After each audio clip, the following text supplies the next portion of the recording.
हम बात करने वाले हैं भारत के संविधान के उस हिस्से की जिसे उसकी आत्मा कहा जा सकता है। ये हैं राज्य के नीति निदेशक तत्व। खासकर पर हम देखेंगे अनुच्छेद 40 से 50 जो हमारी सरकार को एक बेहतर, एक न्यायपूर्ण समाज बनाने का रास्ता दिखाते हैं। तो सवाल ये उठता है कि हमारा संविधान सरकार को आखिर क्या करने को कहता है। देखिए, संविधान सिर्फ नियमों की एक किताब नहीं है जो ये बताए कि सरकार कैसे चलेगी। नहीं, ये सरकार को एक नैतिक कंपास भी देता है, एक दिशा देता है। आप कह सकते हैं कि ये वो निर्देश हैं जिनका मकसद है एक न्यायपूर्ण और बराबर का समाज बनाना। इन्हीं निर्देशों को हम कहते हैं राज्य के नीति निर्देशक तत्व। अब ये हैं क्या? असल में ये देश के लिए लंबे समय के लक्ष्य हैं जिनका मकसद है सामाजिक और आर्थिक लोकतंत्र की नींव रखना। लेकिन यहाँ एक बहुत दिलचस्प बात है। अगर सरकार इन लक्ष्यों को पूरा नहीं करती तो आप उसे अदालत में नहीं घसीट सकते। ये कानूनी तौर पर लागू नहीं किए जा सकते। तो फिर ये हैं क्यों? सोचिए, ये सरकार के लिए एक तरह की मॉरल टू डू लिस्ट हैं, कुछ सिफारिशें जिन्हें कानून बनाते वक्त ध्यान में रखना चाहिए। तो इस टू डू लिस्ट की शुरुआत होती है गांव से। जी हाँ, इसकी पहली और सबसे मजबूत नींव रखी गई है भारत के गांव में। ये सोच सीधे सीधे महात्मा गांधी के उस सिद्धांत से जुड़ी है जहां असली ताकत आम लोगों के हाथों में देने की बात कही गई थी, जिसे हम सत्ता का विकेंद्रीकरण या डिसेंट्रलाइजेशन ऑफ पावर कहते हैं। अब ये जो अनुच्छेद 40 है ना, ये कोई हवा में से आया हुआ नया आइडिया नहीं था, बिल्कुल नहीं। ये तो हमारे देश की सदियों पुरानी स्वशासन की जो व्यवस्था थी, पंचायतें, उसे फिर से जिंदा करने की एक बहुत बड़ी और शक्तिशाली कोशिश थी। और इसी कोशिश का नतीजा है आज की हमारी त्रिस्तरीय पंचायती राज व्यवस्था। मतलब असली ताकत को दिल्ली और राज्यों की राजधानियों से निकालकर देश की जड़ों तक पहुंचाना, सीधे गांव के लोगों के हाथ में देना। अच्छा, तो सत्ता तो गांव तक पहुंच गई, पर इसके बाद क्या?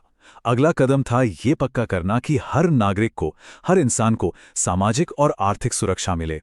और यहीं पर हमारे संविधान के समाजवादी सिद्धांत सामने आते हैं। आइए देखते हैं कि सामाजिक बराबरी लाने के लिए संविधान क्या-क्या निर्देश देता है। ये जो अनुच्छेद हैं, ये सब मिलकर सामाजिक न्याय का एक मजबूत ढांचा तैयार करते हैं। ये सरकार को रास्ता दिखाते हैं कि कैसे अपने सबसे कमजोर नागरिकों की रक्षा करनी है, उन्हें सहारा देना है। इसमें काम का अधिकार है, शिक्षा का अधिकार है, बेरोजगारी और बुढ़ापे में मदद की बात है। और देखिए, ये सिर्फ मिनिमम वेज यानी न्यूनतम मजदूरी की बात नहीं करता, ये लिविंग वेज की बात करता है। मतलब एक ऐसी मजदूरी जिससे कोई भी इंसान सिर्फ जिंदा ना रहे बल्कि सम्मान के साथ अपना और अपने परिवार का गुजारा कर सके। ये एक बहुत बड़ा फर्क है। और इसका सबसे बड़ा और जीता जागता उदाहरण है मनरेगा, यानी महात्मा गांधी राष्ट्रीय ग्रामीण रोजगार गारंटी अधिनियम। ये दुनिया के सबसे बड़े रोजगार कार्यक्रमों में से एक है और ये सीधे सीधे अनुच्छेद 41 में दिए गए काम के अधिकार की सोच को जमीन पर उतारता है। तो आप देख सकते हैं कि कैसे एक सिद्धांत एक असल नीति में बदलता है। चलिए अब बात करते हैं उन सिद्धांतों की जिन पर शायद सबसे ज्यादा बहस, सबसे ज्यादा चर्चा होती है। ये सिद्धांत एक ऐसे आधुनिक और एक जैसे कानूनों वाले देश की कल्पना करते हैं और इसकी शुरुआत होती है अनुच्छेद 44 से, यानी समान नागरिक संहिता या यूनिफॉर्म सिविल कोड से। अब यूसीसी को समझने के लिए सबसे पहले इस फर्क को समझना बहुत जरूरी है। हमारे देश में दो तरह के कानून हैं। एक है आपराधिक कानून यानी क्रिमिनल लॉ। अगर कोई चोरी या हत्या करता है तो वो चाहे किसी भी धर्म का हो, उस पर एक ही कानून लागू होगा। लेकिन दूसरे हैं सिविल कानून, जो शादी, तलाक, विरासत जैसे हमारे निजी मामलों से जुड़े हैं।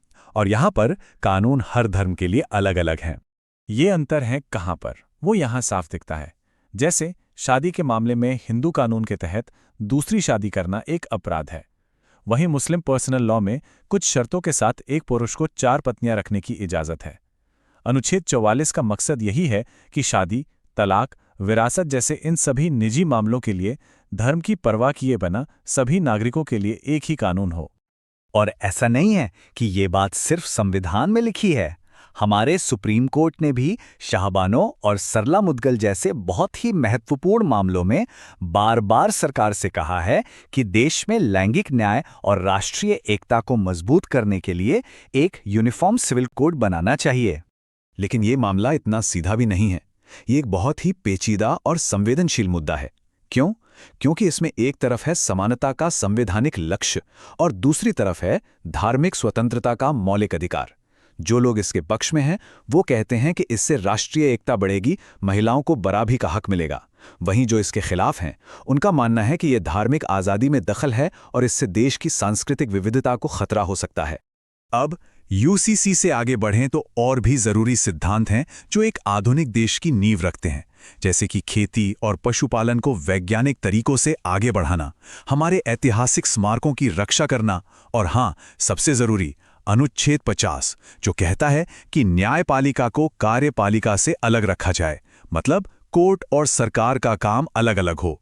यही सिद्धांत हमारी अदालतों की आज़ादी की गारंटी है, ताकि न्याय बिना किसी राजनीतिक दबाव के हो सके।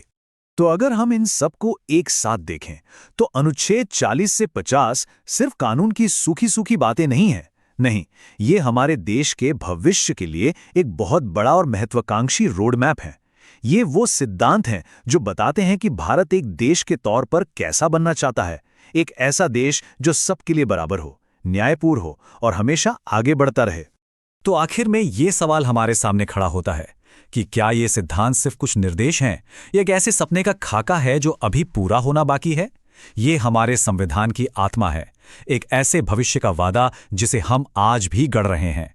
और ये हमें सोचने पर मजबूर करता है कि इस सपने को पूरी तरह हकीकत में बदलने का हमारा आगे का सफर कैसा होगा।